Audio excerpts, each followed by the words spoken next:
Good afternoon. મજામાં છોકરાઓ? નીટનું paper હતું, બરાબર? બહુ સરસ મજાનું પેપર હતું કે જો તમે એ પેપર ભરો તો તમને આવડી જ જાય એવા પ્રશ્ન બધા હતા ફિઝિક્સની અંદર. એમાંથી ઘણા બધા પ્રશ્ન છે એ મેં તમને મોકલા હતા જે 12માની અંદર આવી ગયા મારા ચેપ્ટરમાં. કિરણ પ્રકાશ શાસ્ત્રનો એક પ્રશ્ન પૂછાણો હતો જેને આપણે સેમ ટુ સેમ બેઠે બેઠો બોર્ડ ઉપર ગણેલો પ્રશ્ન હતો. તમે એ જોઈ લેજો, બરાબર છે? પછી આ ચેપ્ટરના ટોટલ 3 પ્રશ્ન છે એ હતા નીટના પેપરમાં. એ 3 પ્રશ્ન ચાલી ગયા છે. એક કયો પ્રશ્ન હતો તો કે ભાઈ આપણે અવરોધનું મૂલ્ય નક્કી કરવા માટે તમને એક એકમ, દશક, એનો ગુણક અને ટોલરન્સ આવી રીતે મેં સરસ મજાની આકૃતિ દોરીને તમને સમજાવ્યું હતું. એક પ્રશ્ન એ હતો. ત્યારબાદ 2 પ્રશ્ન એવા હતા કે તાંબા માટે અવરોધકતા વિરુદ્ધ તાપમાનનો આલેખ. હવે તાંબુ છે એ ધાત્વીય વાહક કહેવાય, તો ધાત્વીય વાહક માટે અવરોધકતા વિરુદ્ધ તાપમાનનો આલેખ મેં તમને દોરી દીધો હતો, ખ્યાલ હોય તો, ટોપિક ભણાવ્યો ત્યારે. ત્યારબાદ બીજો એક પ્રશ્ન હતો, આ ચેપ્ટરનો 3જો પ્રશ્ન, એટલે અવરોધકતાના તાપમાન ગુણાંકનો. એ પ્રશ્ન એવો હતો કે કેવા પ્રકારના વાહકો માટે અવરોધકતાનો તાપમાન ગુણાંક એટલે કે આલ્ફાનું મૂલ્ય ઋણ મળે. હવે એ પ્રશ્ન એની અંદર તમને ખબર છે કે ધાત્વીય વાહકો માટે આલ્ફા ધન હોય, પણ અર્ધવાહકો હોય તો એના માટે આલ્ફાનું મૂલ્ય શું હોય? ઋણ. તો આ પ્રશ્નનો જવાબ એ આવે, ફક્ત અર્ધવાહકો માટે, બરાબર છે? આવા પ્રશ્ન હતા. એક પ્રશ્ન સુરેખ પથ પર ગતિનો હતો. છોકરાઓ સાવ ઇઝી પ્રશ્ન. એની અંદર તમને ટાવરની હાઇટ ગોતવાનું કીધું હતું, પ્રારંભિક વેગ અને અંતિમ વેગ આપી દીધા હતા, ગુરુત્વ પ્રવેગ જીનું મૂલ્ય આપી દીધું. સ્વાભાવિક છે, ત્રીજું સૂત્ર વાપરી શકાય, v² - v0² બરાબર 2ax. v² ખબર હોય, v0² એ પણ આપેલું હતું, v² પણ આપેલું હતું, x ગોતવાનો હતો અને એ પણ આપેલો હતો, બરાબર? આવો એક પ્રશ્ન હતો છોકરા, વિચારો. ત્યારબાદ પ્રતિબળ. આપણે ચેપ્ટર ભણ્યા હતા ઘન પદાર્થના યાંત્રિક ગુણધર્મ. એની અંદર પ્રતિબળ વિશેની ખૂબ ચર્ચા કરી હતી. હવે પ્રતિબળનું પારિમાણિક સૂત્ર પૂછાણું હતું. હવે પ્રતિબળ એટલે સિગ્મા. સિગ્મા એટલે F/A થાય. હવે F/A નું પારિમાણિક સૂત્ર તમને રાતે ઊંઘમાં ઉઠાડીને કોઈ પૂછે તોય આવડે, કારણ કે બળનું પારિમાણિક સૂત્ર આવડે. બળ એટલે ન્યૂટન અને એ એટલે ક્ષેત્રફળ, એનું આવડે.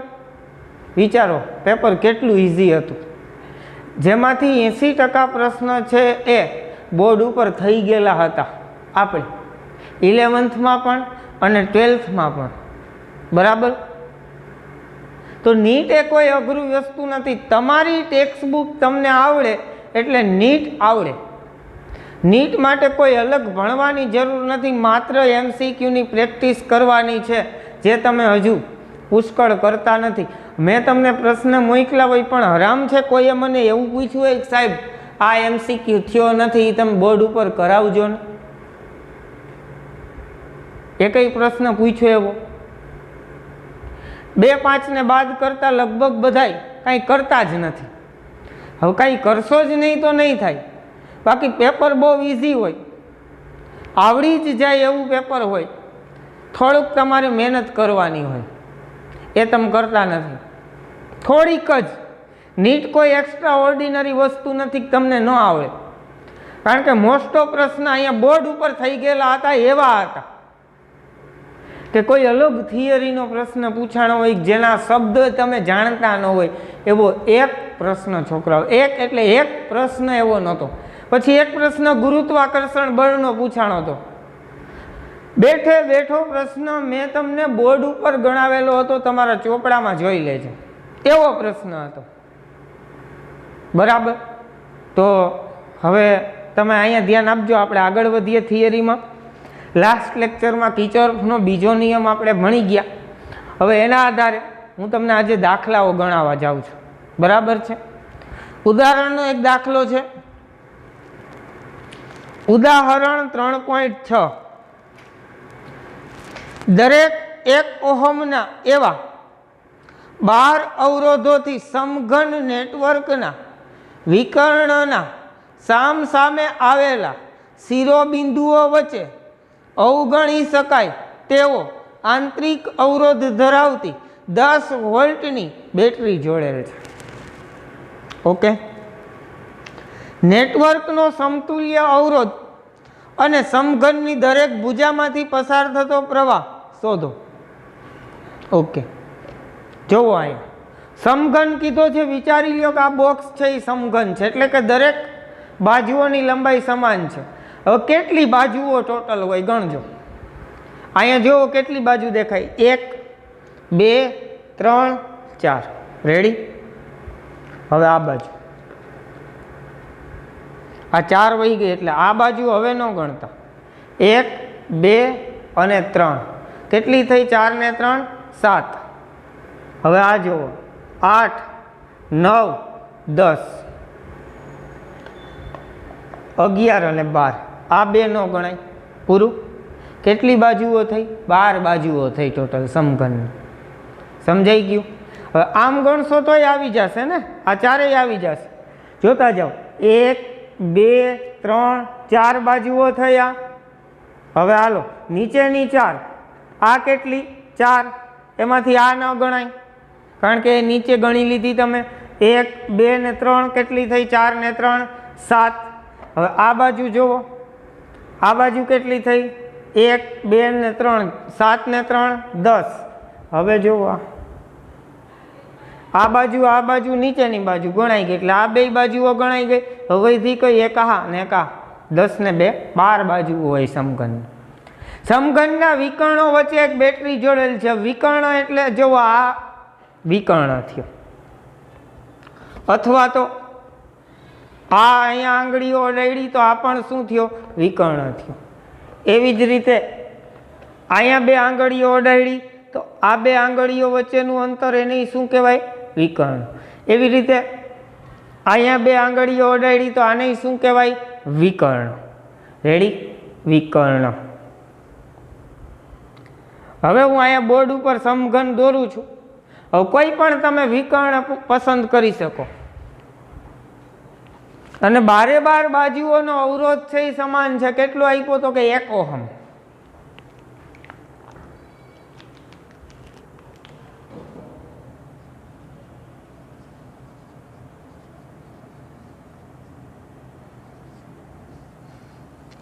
બહુ સરસ મજાનો દાખલો છે. સમતુલ્ય અવરોધ ગોતવાનો છે.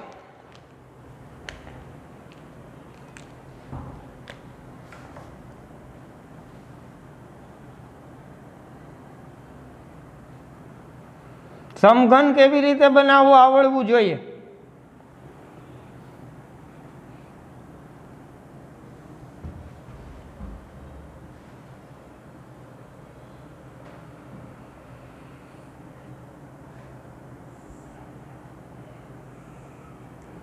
જો આ એક ચોરસ બની ગયું, હવે બીજું ચોરસ બનાવવાનું.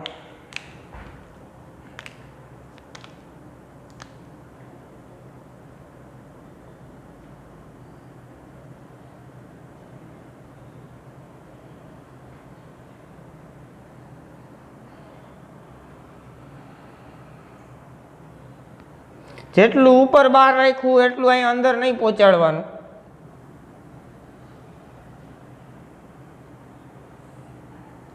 એટલે એવું અહીંયા જેટલું અંતર રાખ્યું એટલું બહાર લેવાનું.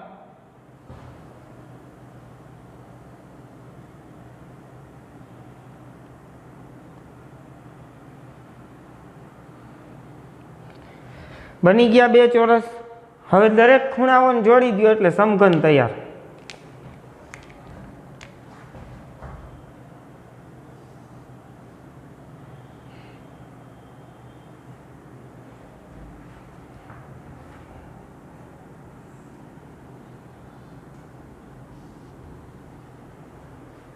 રેડી? આ થઈ ગયો સમઘન. હવે જોઈ લો કેટલી બાજુઓ છે સમઘનને.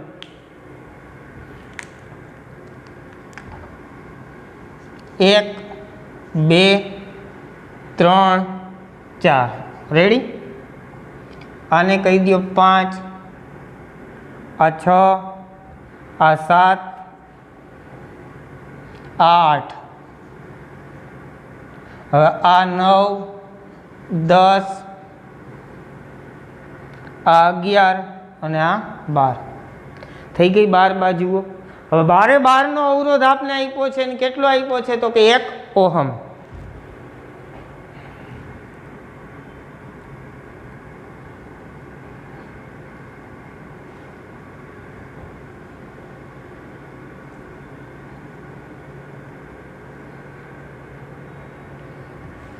રેડી। આ સમઘનની 12 બાજુઓ, દરેક બાજુનો અવરોધ કેટલો તો કે 1 ઓહમ અને બેટરી જોડેલી છે કેવી રીતે તો કે વિકર્ણના અંત્ય બિંદુ એટલે સામ સામે। હાલો બેટરી જોડી દઈએ। વિકર્ણ કયો થશે? એક આ ખૂણો અને આ ખૂણો લઈ લ્યો તો એને વિકર્ણ કહેવાય। આ ખૂણો અને આ ખૂણો લ્યો તો એને શું કહેવાય? વિકર્ણ। આપણે અહીંયા આવી રીતે બેટરી જોડી દઈએ।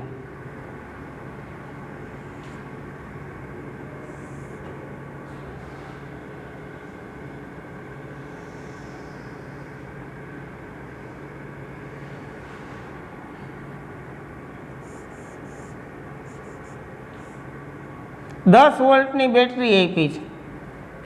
અજ્ઞાત આંતરિક અવરોધ એટલે કે બેટરીને આંતરિક અવરોધ ના હોય તેવી અવગણીય આંતરિક અવરોધ। હવે આ કાળી લીટી તમે જે દેખાય છે ને કાળી લીટીને કોઈ અવરોધ નથી હો ભાઈ, એ વાહક તાર છે। હવે આ સમઘન છે, એ સમઘનની દરેક બાજુઓનો અવરોધ કેટલો? 1 ઓહમ। આપણે આ સમઘનનો સમતુલ્ય અવરોધ ગોતવાનો છે। હવે તમે આમાં નક્કી કરી ન શકો કે કોણ શ્રેણીમાં ને કોણ સમાંતરમાં, એટલે હવે અહીંયા કિશોરભાઈનો બીજો નિયમ વાપરવાનો છે। એ પહેલાં પ્રવાહની ગણતરી કરવી પડે, પ્રવાહનું ડિવિઝન જોવું પડે। હવે આ જોવો તો સમઘન, દરેક બાજુઓની માપ સમાન છે। હવે આ 2 આંગળીઓ છે। હવે અહીંથી તમે આને કટર મૂકો, આમ કાપી નાખો વિકર્ણમાંથી, તો હવે 2 ટુકડા ખોખાના થઈ જશે। હવે ખોખાના 2 ટુકડાને તમે જોવો તો 2 ટુકડા એક જ સરખા દેખાશે, એટલે કે આ જે અહીંયા બેટરી જોડેલી છે એ સંમતિ રીતે એટલે કે બંને બાજુઓના અવરોધો કેવાય છે? સમાન। હવે પ્રવાહનું વહન થાય, અહીંથી પ્રવાહ નીકળો તો અહીંયા જુઓ, અહીંથી પ્રવાહ 3 ભાગમાં વહેંચાશે। થોડોક પ્રવાહ આમ આમ અને આમ, તો I જેટલો પ્રવાહ વહેતો હોય તો I ના આપણે કેટલા ભાગ પાડવા પડે બાળકો? 3 ભાગ પાડવા પડે। હવે I ના 3 ભાગ પાડો એટલે આમાંથી I/3, આમાંથી I/3 ને આમાંથી નહીં કેટલો? I/3।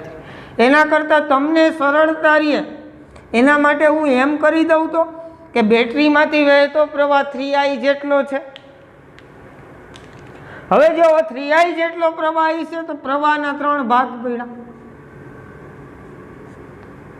તો આમાંથી કેટલો પ્રવાહ તો કે I, આમાંથી કેટલો પ્રવાહ I અને આમાંથી પણ કેટલો પ્રવાહ તો કે I।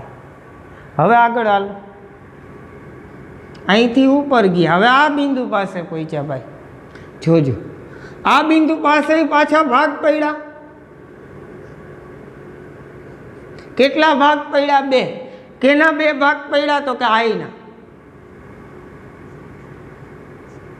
તો અહીંયા કેટલો આવે? I/2। અહીંયા પણ કેટલો આવશે? I/2। રેડી? હવે અહીંયા આવો, અહીંથી I પ્રવાહ આવ્યો, આ I ના અહીંયા કેટલા ભાગ પડ્યા? 2।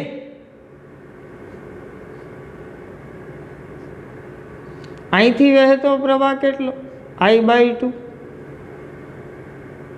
અહીંથી વહેતો પ્રવાહ કેટલો? I/2। હાલો હવે આ ત્રીજું, અહીંયા પહોંચ્યા, અહીંયા પણ અહીંના 2 ભાગ પડ્યા। હાલો અહીંથી વહેતો પ્રવાહ કેટલો? I/2। અહીંથી વહેતો પ્રવાહ કેટલો? I/2.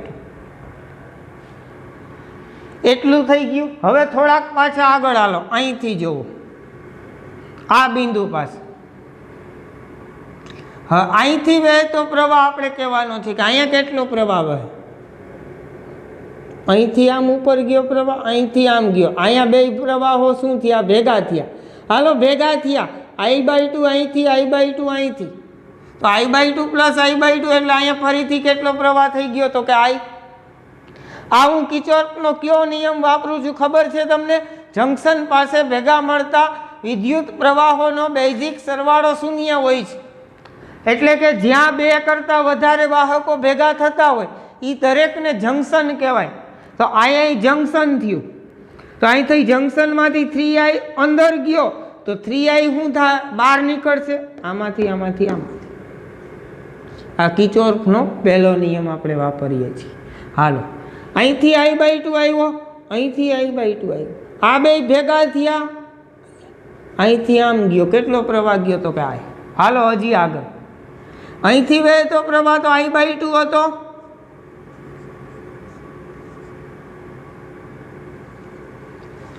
અહીંયા I/2 અહીંથી પહોંચ્યો, અહીંયા I/2 અહીંથી પહોંચ્યો. આ બે I/2 ભેગા થયા તો અહીંયા કયો કેટલો પ્રવાહ? તો I/2 પ્લસ I/2 એટલે અહીંયા પ્રવાહ થઈ ગયો I આ બાજુમાંથી. હાલો, હવે આ બાજુમાં તો હજી કાંઈ મેં દર્શાવ્યું જ નથી. જોવો અહીંયા અહીંથી વહેતો પ્રવાહ I/2, અહીંથી આમ જતો પ્રવાહ I/2. આ I/2 બે ભેગા થયા ક્યાં? અહીંયા. I/2 પ્લસ I/2 એટલે ફરીથી અહીંયા કેટલા થઈ ગયા? I અહીંથી આવ્યો, I અહીંથી આવ્યો, I અહીંથી આવ્યો. તો I પ્લસ I કેટલા થઈ ગયા? 3I. એટલે કે જો તમે જેટલો પ્રવાહ દાખલ કર્યો તો એટલો પ્રવાહ બહાર નીકળી ગયો. એનો મતલબ કે તમે જે ડિવિઝન પાડ્યું છે એ બહુ સાચું ડિવિઝન પાડ્યું છે. કારણ કે કોઈ બિંદુ પાસે સંગ્રહ થતો નથી, સ્વયંભૂ ઉદ્ભવતો નથી. જેટલો દાખલ કરો એટલો જ શું થાય? બહાર આવે. ઉર્જા સંરક્ષણનો નિયમ.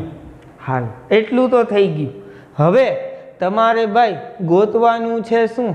તો કે આ જે સમઘન છે એ સમઘનનો સમતુલ્ય અવરોધ હમણાં જ ગોતી દઉં તમને કેવી રીતે ગોતાય.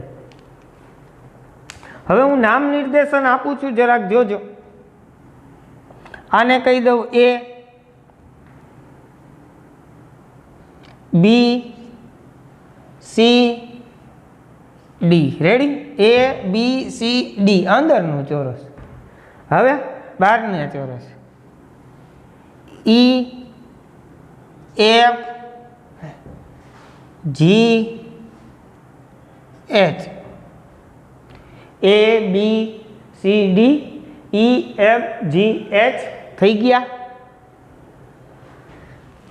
હવે અહીંયા આ ખૂણાનું નામ આપી દઉં M, આ ખૂણાનું નામ આપી દઉં N. હવે જો સમતુલ્ય અવરોધ ગોતવા માટે આપણે કોઈ પણ એક બંધ પરિપથ, એક લૂપ ધ્યાનમાં લેવું પડે. લૂપ કેને કહેવાય? વાહકો ભેગા થઈ અને જે બંધ પરિપથની રચના કરે એ બંધ પરિપથને શું કહેવાય? લૂપ કહેવાય. હવે તમને ઈચ્છા થાય એવી એક લૂપ ધ્યાનમાં લઈ લો.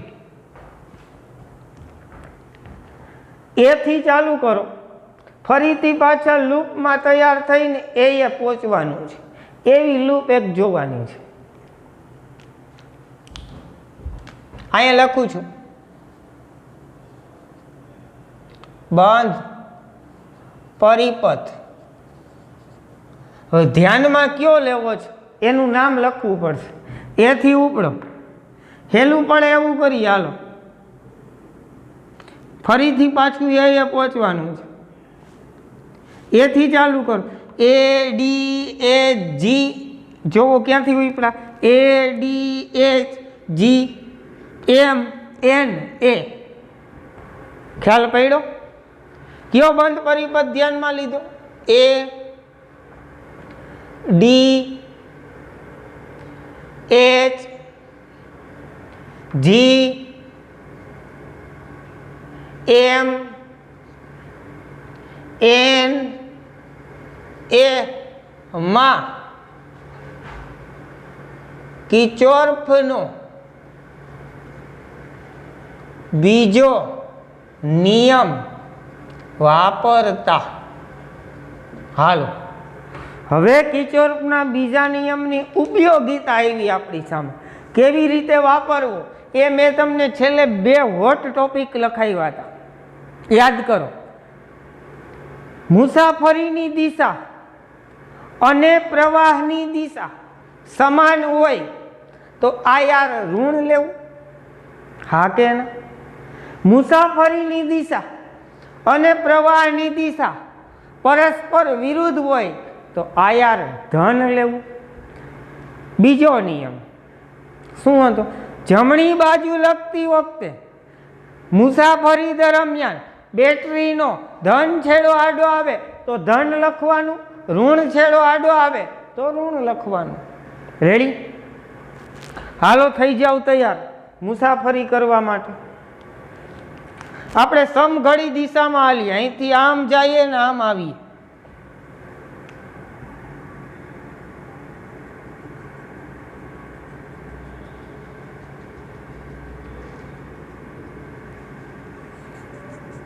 આવી રીતે અહીંથી ઉપડીએ, આમ જઈએ ને આમ પાછા અહીંયા આવતા રહીએ. હો, હાલો સ્ટાર્ટ કરો. એથી ચાલુ કરો છો, આમ જાઉં છું. આઈ પ્રવાહ, આનો અવરોધ કેટલો? તો કે 1 ઓહમ છે. આપણે થોડીક વાર બધી બાજુઓનો અવરોધ તો સમાન છે, આપણે આર ધારી લઈએ. મુસાફરીની દિશા અને પ્રવાહની દિશા સમાન છે. આર કેવું આવે? ઋણ આવે. Minus r. હવે અહીંયા જુઓ, અવરોધ કેટલો? આર. તમારી ને મુસાફરીની દિશા બે સમાન.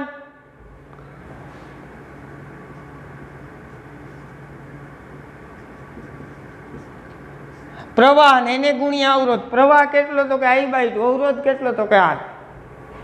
હાલો, અહીંયા બે સમાન છે.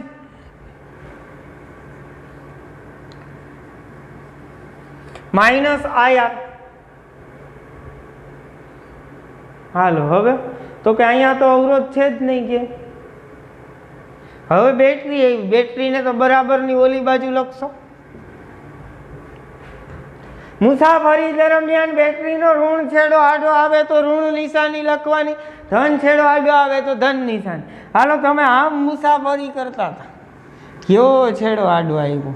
ઋણ છેડો. તો શું લખશો? માઇનસ. તો શું લખાય? માઇનસ. બેટરીને ઈ કહી દો. હાલો, પછી આપણે કિંમતો બધાની મૂકી દેશું. બધામાં ઋણ નિશાની છે, ઋણ નિશાનીને ઉપાડી લેહો. હાલો, ઉપાડી લો. બધાઈને ધન કરી દો. IR પ્લસ IR એટલે શું થશે? 2IR પ્લસ IR/2 અને એના બરાબર શું થશે? તો કે ઈ લસા લઈ લો. આ બાજુ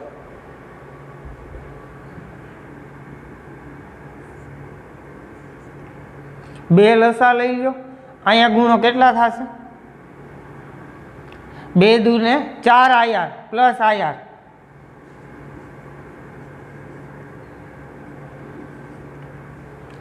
ઈ બરાબર 5 IR ના છેદમાં 2.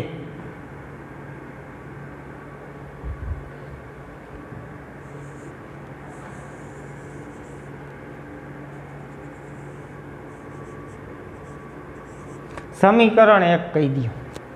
જો આ દાખલો કેમ પૂરો થાય. આપણે સમતુલ્ય અવરોધ ગોતવાનો છે, આખા સમઘનનો. હમણાં હું તમને ગોતી દઈશ ટૂંક જ સમયમાં. હાલો,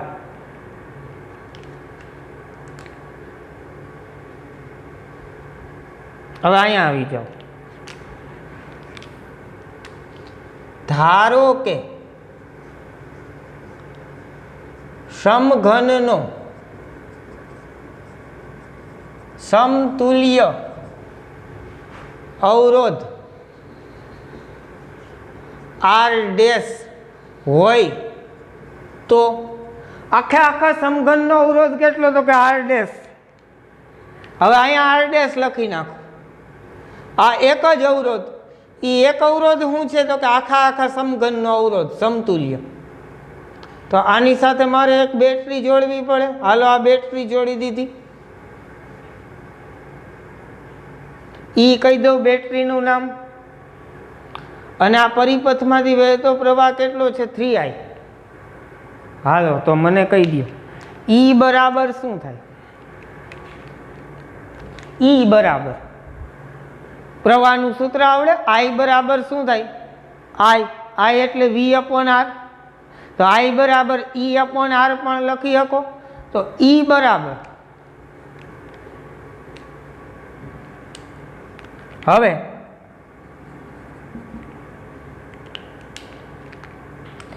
ઈ બરાબર,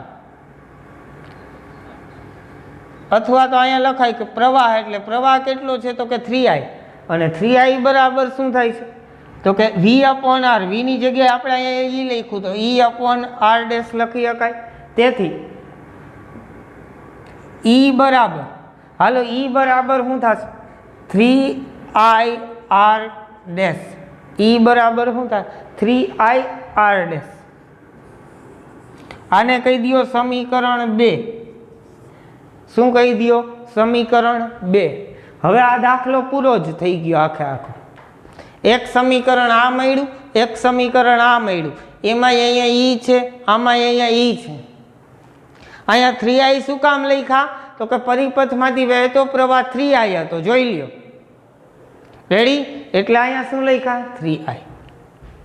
હવે કાંઈ નથી કરવાનું.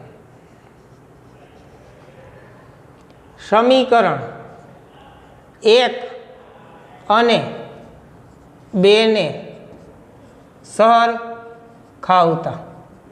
હાલો સમીકરણ 1 અને 2 ને સરખાવો. આ સમીકરણ 1, આ સમીકરણ 2. તો આપણે આવું લખી શકીએ 5IR ના છેદમાં 2 એના બરાબર 3IR ડેશ. હાલો ઉડતું હોય એ ઉડાડી દો. આઈ ગોલી, આઈ ગોલી. તો હવે મને કયો, તેથી 5R ના છેદમાં 2 એના બરાબર શું મળ્યું? 3R dash. તેથી R ડેશ બરાબર શું થાય? 3 ને છેદમાં લઈ લ્યો, 5 ના છેદમાં 6R. હવે દરેક R એટલે શું? તો કે દરેક બાજુનો અવરોધ. એનો તો અવરોધ તમને ખબર છે કેટલા ઓહમ છે ભાઈ? 1 ઓહમ. હવે R બરાબર 1 ઓહમ મૂકતા, તેથી R ડેશ બરાબર 5 ના છેદમાં 6 ઓહમ. અને R ડેશ એટલે શું? તો કે પરિપથનો સમતુલ્ય અવરોધ તમને મળી ગયો 5 ના છેદમાં 6 ઓહમ. હવે આપણે શું કીધું? તો કે દરેક બાજુમાંથી વહેતો પ્રવાહ, એટલે કે એડી માંથી વહેતો પ્રવાહ I છે. તો ઈ ગોતવાનો. I મળી જાય, I મળી ગયો, I મળી ગયો, I મળી ગયો. પછી કયો ગોતવાનો? તો કે I/2 ઈ ગોતવો પડશે. I/2, I/2 બે જ પ્રવાહ. I અને I/2 ની કિંમત ગોતવાની છે. હવે એ કેવી રીતે ગોતશું? ચાલો, આવડશે? કઈ સૂત્ર છે કઈ તમારી પાસે? હા સાહેબ છે જ ને, છે જ સૂત્ર છે જ. મૂંઝાવ છો શું? આ રહ્યું 3I બરાબર E/R ડેશ. હાલો હવે આ જાતે કરીને તમારું હોમવર્કમાં કરો ત્યારે પૂરું કરીને મોકલવાનું છે. 3I બરાબર E/R ડેશ. એની કિંમત કેટલી? તો કે આપી છે કેટલી? 10. R ડેશ ની કિંમત કેટલી? 5 ના છેદમાં 6. તો I મળી જાય 10 અને 5 ના છેદમાં 6. I ગોતી લ્યો. I ગોતી લ્યો એટલે તમારે લખવાનું. શું લખવાનું? અહીંયા જોવો, સમઘનની બાજુ એડી એઈ એબી માંથી વહેતો પ્રવાહ તથા એફજી સીજી એચજી માંથી વહેતો પ્રવાહ આઈની જે કિંમત આવે તે.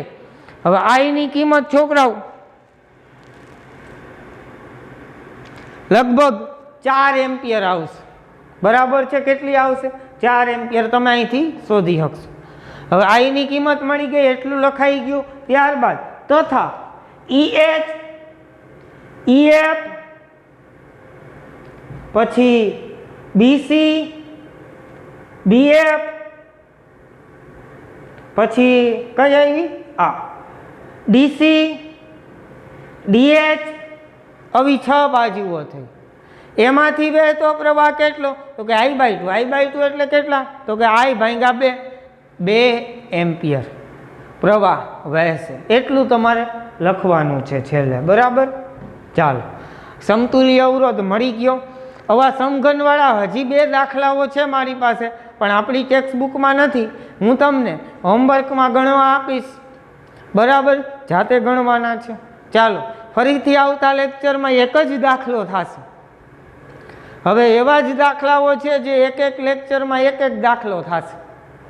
ચાલો, મિલતે હૈ બ્રેક કે બાદ. મહાદેવ હર.